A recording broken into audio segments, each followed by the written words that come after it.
Hello, so we will be presenting about decision tree. My name is Mukmin and my other three members is Amir Fakihi, Amir Rafiq and Ademani. So decision tree is a graph that represents choices and result in form of tree. There are three components in decision tree which are root node, leaf nodes and branches.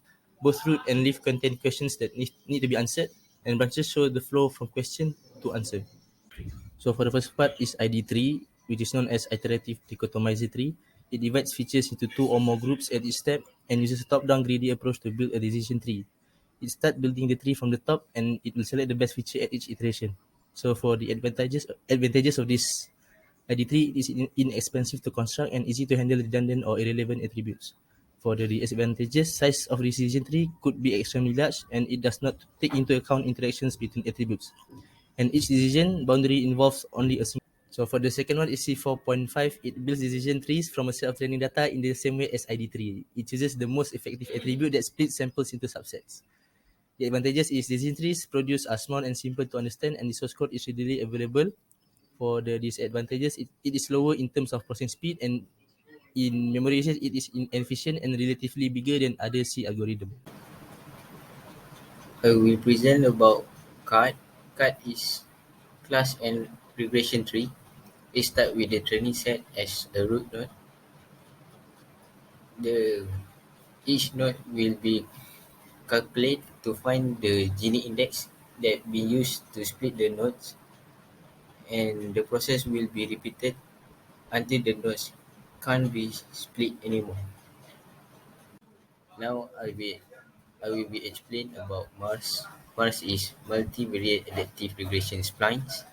Mars is extends decision tree to handle numerical data better.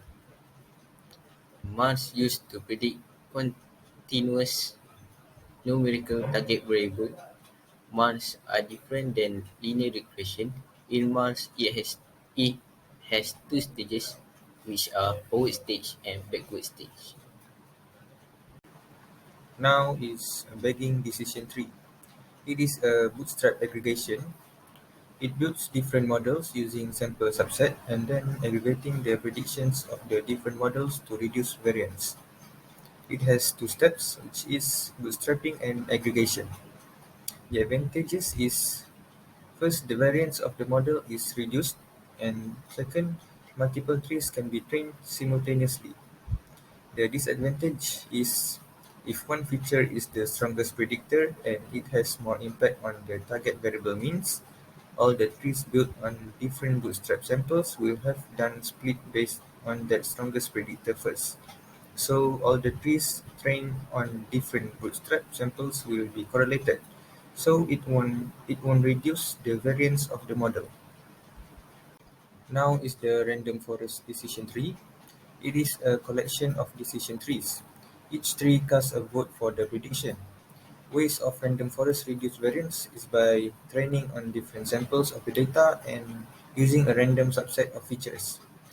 The advantages of random forest is it handles higher dimensionality data very well and handles missing values and maintains accuracy for missing data. The disadvantage of random forest is since final prediction is based on the mean predictions from subset trees, it won't give precise values for the regression model. Hello, my name is Amir Rafi and I'm representing the SGBoost and GLM decision tree. SGBoost is an extreme gradient boosting is a scalable distributed gradient boosted decision tree machine learning library. The term gradient boosting comes from the idea of boosting. Gradient boosting is an extension of boosting. Gradient boosting sets targeted outcomes for the next model in an effort to minimize errors. Random forest weighting minimize the variance and overfitting, while GBDT boosting minimize the bias and underfitting. The first advantage of SGBoost is the library that's highly portable and currently runs on Windows and Linux platforms. The second advantage is the cloud integration that supports AWS, Azure, and other ecosystem. The third advantage is the active production used in multiple organizations across the various vertical market areas. And the last advantage of SGBoost is the library that was built from the ground up to be efficient and flexible and portable. General linear model is a generalization of ordinary linear equations. GLM model allows us to build a linear relationship between the response and predictors. GLM allows users to apply various regression models like logistic and Poissons.